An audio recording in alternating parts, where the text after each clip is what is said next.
Mais déjà la nuit tombait, et Almitra la voyante dit « Que ce jour, ce lieu et l'esprit qui nous a parlé soient à jamais consacrés dans notre cœur. » Et il répondit « Est-ce bien moi qui ai parlé ? Ne me fallait-il pas aussi entendre ce qui a été dit ?» Alors, comme il commençait à descendre les marches du temple, tout le peuple se mit à le suivre. Et ayant rejoint son vaisseau, il se tint sur le pont. Il se tourna alors de nouveau vers le peuple, puis en élevant la voix, il leur dit « Gens d'Orphalaise, le vent me presse de vous quitter. Bien que je ne sois pas dans une aussi grande hâte que le vent, il me faut partir. Car nous qui errons toujours en quête d'une voie plus solitaire, ne commençons pas la journée là où nous avons terminé la précédente. Et le soleil pour nous ne se lève pas là où il nous avait laissés au soir. Car nous sommes en chemin, même lorsque la terre sommeille. Nous sommes comme les graines d'une plante vivace et c'est lorsque notre cœur est le plus mûr et le plus rempli que nous sommes livrés entre les mains du vent et dispersés sur la terre. Mon séjour parmi vous fut bref et davantage le fut mon parler. Mais dès que ma voix me résonnera plus à vos oreilles et que vous n'aurez plus le souvenir de mon amour, je reviendrai parmi vous. Et c'est par un cœur plus ouvert et par des lèvres plus dociles à l'esprit que je parlerai. Soyez-en assurés, je reviendrai avec le retour des marées.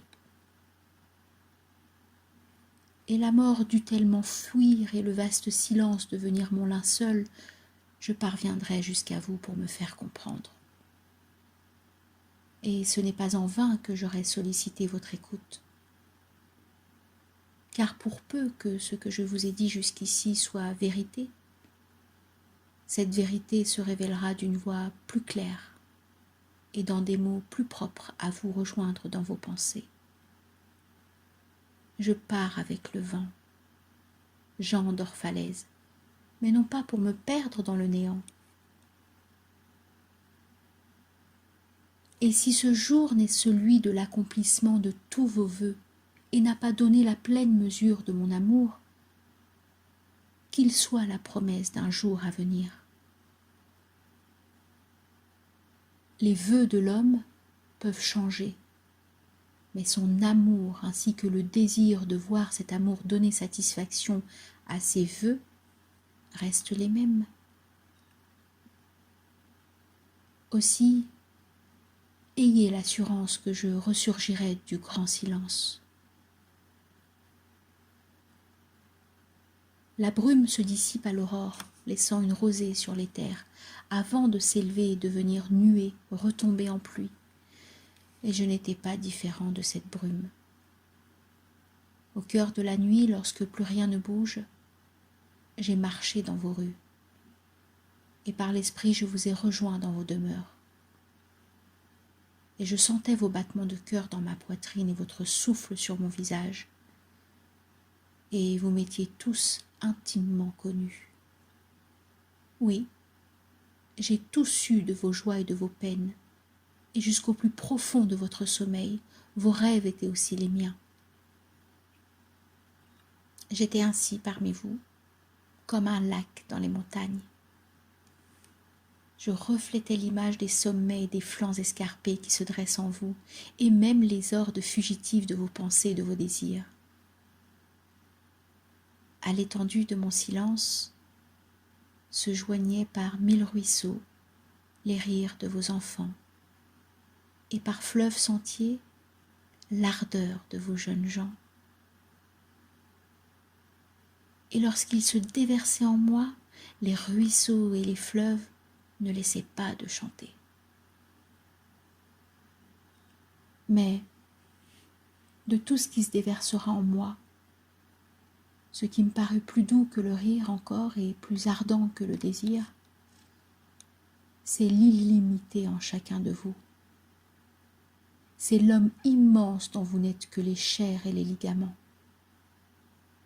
C'est le champ dans lequel tous vos chants ne sont que des frémissements étouffés. Et c'est dans cet homme immense que vous trouverez votre immensité. Et c'est le cherchant du regard que vous m'êtes apparu et que je vous ai aimé.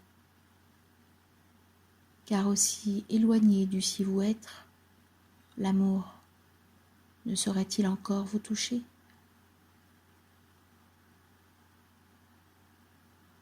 Est-il une vision plus perçante, un espoir plus fou, et même une présomption plus délirante qui puisse outrepasser son essor dans le vaste ciel? Cet homme immense que vous portez en vous est comme un chêne géant qui porterait une couronne faite de fleurs de pommier. Sa puissance vous attache à la terre, son parfum vous transporte dans les hauteurs, et dans sa pérennité vous êtes immortel. On vous a souvent comparé à une chaîne dont chacun de vous serait aussi faible que le maillon le plus faible. Mais ce n'est vous dire les choses qu'à moitié. Il me faudrait aussi vous dire que vous êtes chacun aussi fort que le maillon le plus fort. Et ce serait se faire une idée de la toute-puissance de l'océan à la légèreté de son écume, que de vous juger à partir de vos faits et gestes les plus menus. Et ce serait tenir rigueur aux saisons de leur inconsistance, de leur inconstance, que de vous juger d'après vos défaillances. Oui, vous êtes comme un océan. De nombreux navires restent échoués sur vos rivages, en attente de la marée. Mais vous ne pouvez hâter l'afflux des eaux, car même l'océan ne peut le faire. Oui, et vous êtes également comme les saisons. Bien qu'en votre hiver vous semblez ne plus croire en votre printemps. Il est un printemps qui se love en vous.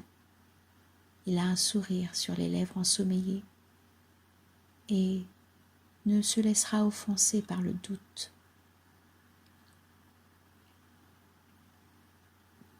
Ne croyez surtout pas que je dis toutes ces choses afin que vous puissiez vous dire après « Il ne tarissait pas de louanges, il nous a vus sous notre jour le meilleur ». C'est que je prends soin de ne mettre en mots que ce dont vous avez déjà connaissance dans la pensée. Et la connaissance par les mots, n'est-elle pas l'ombre d'une connaissance silencieuse?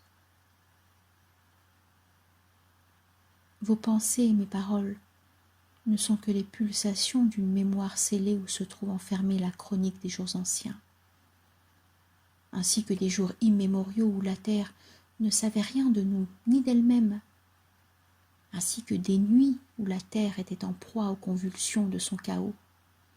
Une lignée d'hommes sages sont venus parmi vous pour vous donner la sagesse, mais moi, je suis venu pour que vous me donniez une part de cette sagesse que vous aviez déjà. Et voici que j'ai trouvé quelque chose qui est encore plus désirable que la sagesse. C'est un feu sacré en chacun de vous qui ne cesse de s'aviver lui-même et de prendre de l'ampleur parmi vous. Et pourtant, vous restez indifférent à son progrès et ne faites que vous lamenter sur la vaine dispersion de vos jours. Alors qu'il s'agit de la vie elle-même, qui s'est mise en quête de la vie dans les corps transis par la peur de la mort. Pourtant, ce lieu n'est pas un sépulcre. Voyez plutôt ces montagnes et ces plaines comme un berceau et un seuil sacré.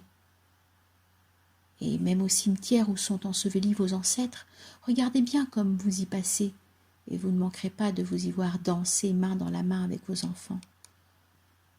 Car plus souvent que vous ne le croyez, vous participez à de telles réjouissances. D'autres sont venus à vous, auxquels vous avez donné richesse, puissance et gloire en échange de quelques promesses dorées. Et envers moi, qui ne vous ai même pas fait de promesse, vous avez été encore plus généreux. Vous m'avez donné une soif plus profonde de la vie. Certes, on ne peut faire de plus grand présent à un homme que de rendre tous ses désirs plus vifs et ses lèvres plus assoiffées, et de faire de la vie une fontaine toujours jaillissante.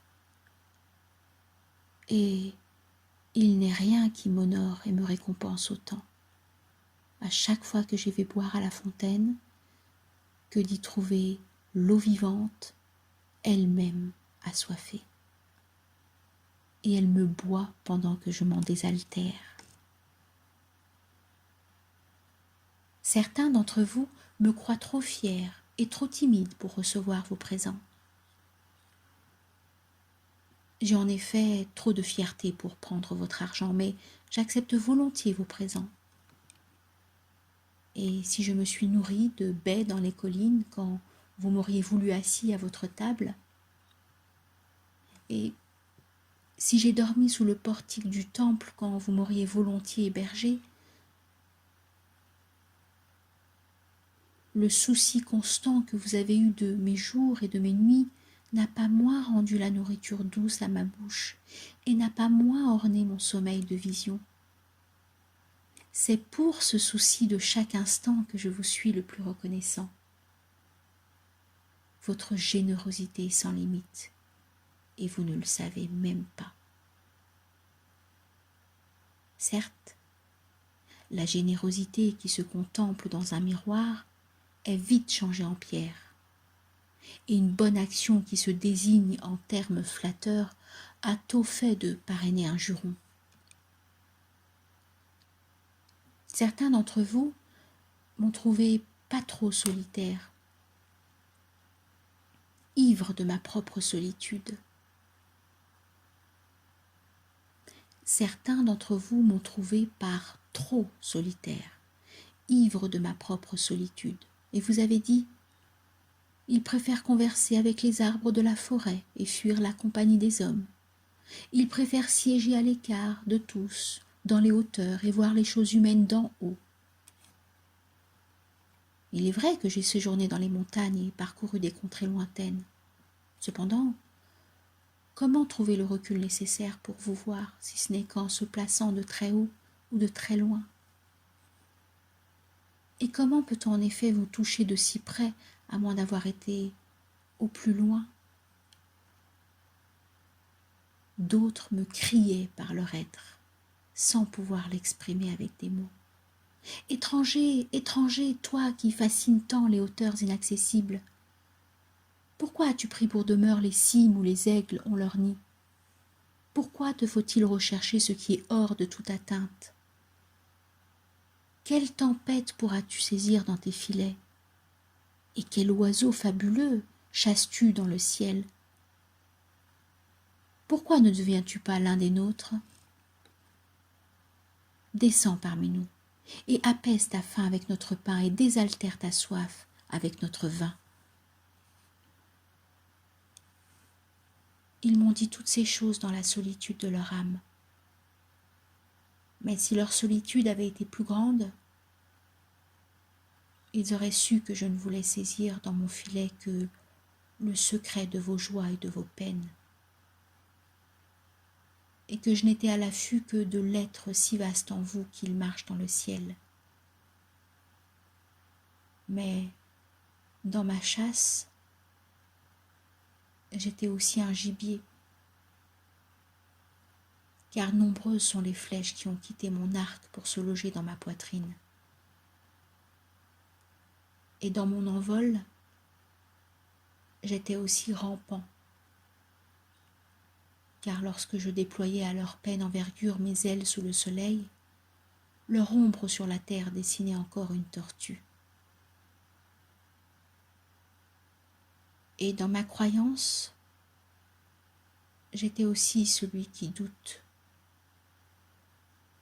car il m'a souvent fallu mettre le doigt dans ma blessure pour affermir ma croyance en vous et vous connaître davantage.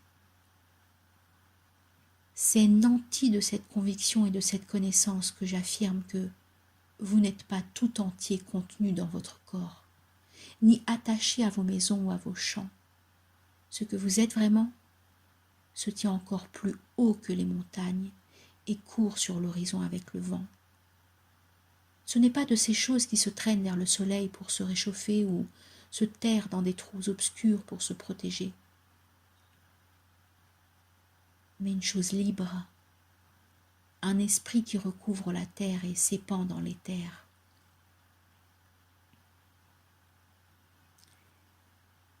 Si ces paroles vous paraissent confuses, ne cherchez pas trop vite à les élucider.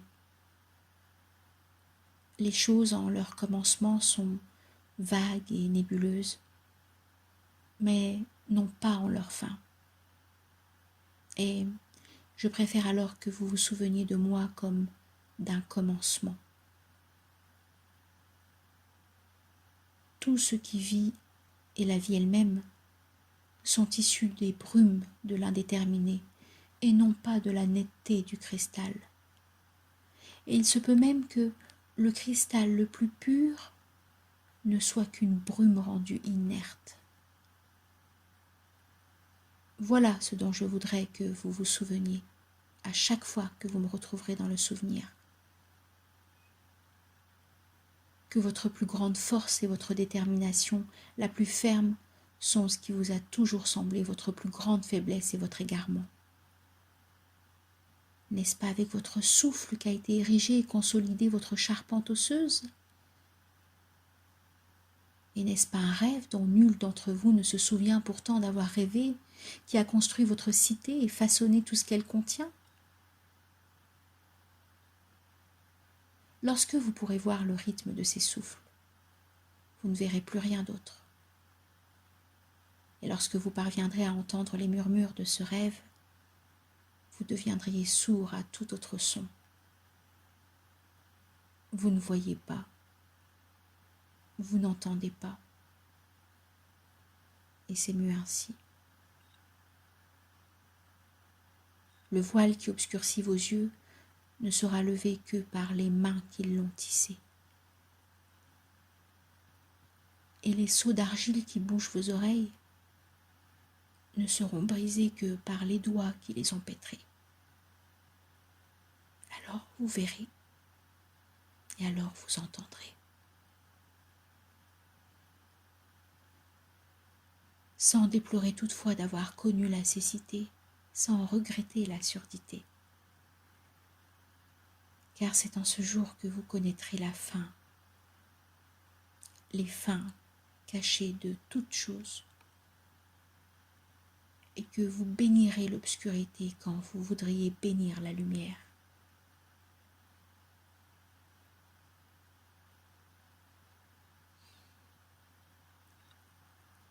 Ayant dit cela, il se retourna vers le pilote du navire qui se tenait déjà à la barre et dont le regard se fixait tantôt sur les voiles gonflées par le vent et tantôt sur le grand large. Alors il dit :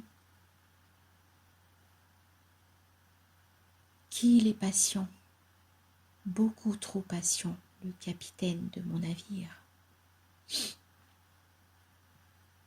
Le vent est bon et fait claquer les voiles.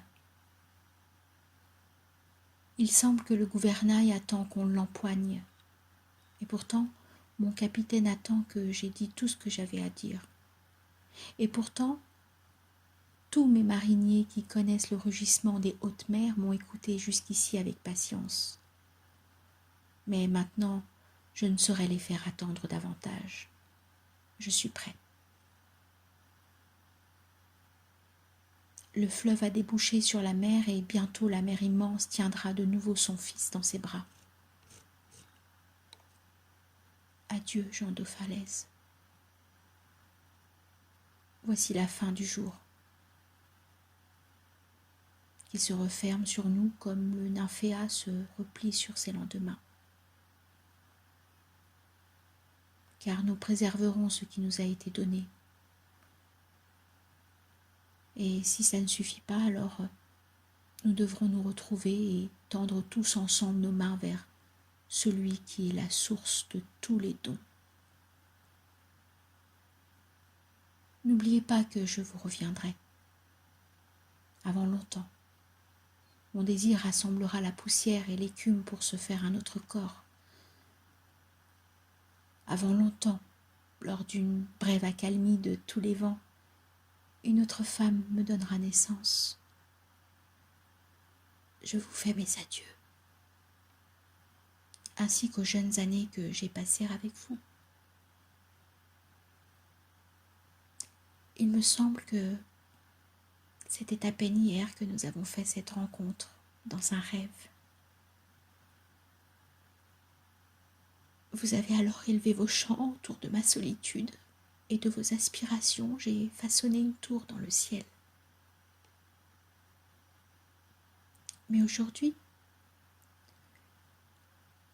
notre sommeil a été troublé et notre rêve s'achève. Ce n'est plus l'aube.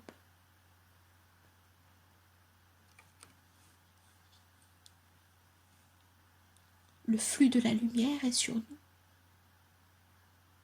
Notre conscience vaporeuse est devenue un jour éclatant. Et il est temps de nous séparer.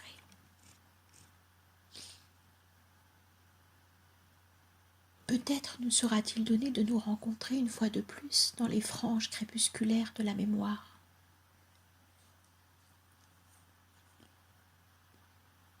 Alors nous parlerons de nouveau et ce chant que vous me ferez entendre sera plus profond.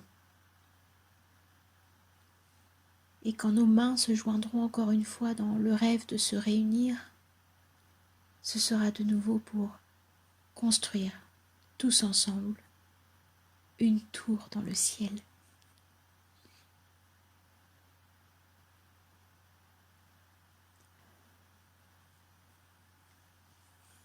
Comme il disait cela, il fit signe aux marins et, ayant aussitôt levé l'ancre et dégagé le navire de ses amarres, ils remontèrent vers l'est. Alors, un cri s'éleva comme d'un même cœur et s'élança dans le crépuscule pour aller résonner sur l'étendue de la mer, comme une trompe de brume. Seule Almitra restait silencieuse, qui cherchait à ne pas perdre de vue la forme évanescente du navire dans le lointain. Et alors que tout le monde était parti, elle demeura seule sur le bord de mer, et dans le fond de son cœur, elle se remémorait ces dernières phrases.